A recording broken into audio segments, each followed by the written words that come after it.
everyone, this is Abrar. Welcome to Abrar Knowledge channel. Today we are going to see part 2 of ISO 9001 2015.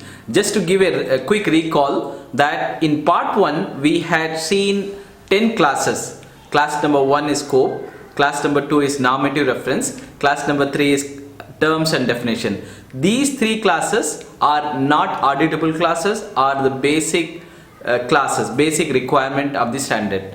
So the real classes, the mandatory classes starts from class number 4. Let me quote. Class number 4 is context of the organization. Class number 5 is leadership. Class number 6 is planning. Class number 7 is support. Class number 8 is operation. Class number 9 is performance evaluation. And class number 10 is improvement. So if you look at these 7 mandatory classes, the class numbers 4, 5, 6, 7, that is context of the organization, leadership, planning and support, do scatter, do point to plan. And then you have another class called class number 8 that comes in do, right, operation. And what is check? You have something class number 9, the performance evaluation. And then lastly you have act, that is improvement. So the entire ISO is based on PDCA, process approach.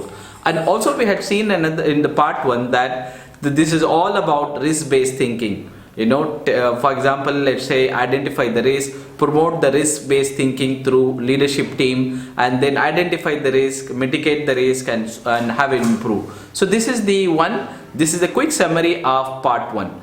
So now in part 2, what I am going to do is the mandatory classes. Start from class number 4 and goes all the way to class number 10. So I'm going to zoom out class number 4 for you. The class number 4 is context of the organization. In that there are 4 classes are there, namely 4.1 understanding the organization and its context, that is 4.1, and 4.2 is understanding the need and expectation of interested parties. And then you have 4.3, determine the scope of quality management system. And then 4.4 you have quality management system and its processes. Let's see what are the keywords standard has used and why. For example, in this 4.1 there are 3 keywords are being used. The first word is internal issues and external issues. That means internal issues for such as resources. That could be, for example, man, machine, method, material, measurement, mother nature. So you may have a problem with the resources, lack of, the head count, lack of manpower, lack of machineries, lack of method. All these could be an issue. Or apart from this, you can also have another issues internally within the organization. And then external issues. The one classical example is pandemic COVID-19. That disrupt the entire supply chain process, right? That is external issues. What we need to do is these issues we have to make sure that it should not affect the strategic direction of an organization. If you pick up the ISO 9001, that is fundamental and vocabulary, now this word is being zoomed out. It says that long term where the company wants to be, right? Strategic direction or long term objectives, right? So that means these two should not affect the quality strategic direction of the organization. That is the gist of 4.1. Let's go to 4.2. In 4.2, the first time the ISO has used the word interested parties. Interested parties meaning like an organization whom it depends on. For example, organization depends on customer, stakeholder, employee, supplier, distributor, broker. All of these things come under interested parties. So we need to identify the interested parties that are relevant to quality management system. That is 4.2. 4.3 is very simple and straightforward class.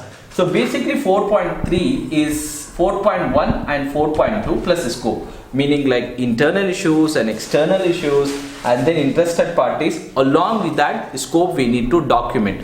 There is a word called maintain documented information is being used. Meaning like we need to have a complete document of internal issues, external issues and then interested parties along with the scope.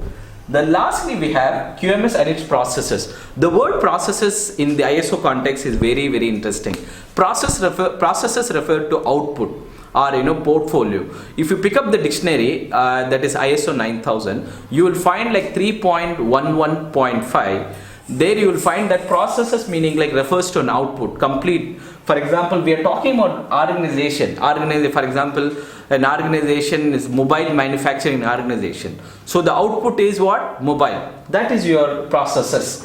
Like what we need to do, we need to have interactions and all that. We need to document what is the scope, what the organization good out date. There are different terminologies we can use, like scope we can use, or portfolio you can use, menu of services you can use, and all that. So altogether class number 4 is very very interesting, coining down the interested parties, external internal issues and external issues, interested parties, and then lump it together in 4.3, and then it gives a broader picture what the organization wants to achieve. And that is the summary of class number 4. And part 3 I'm gonna zoom out something called class number 5, that is leadership. Please stay tuned for the further update, and please do like, share and subscribe my channel. You have a wonderful day ahead.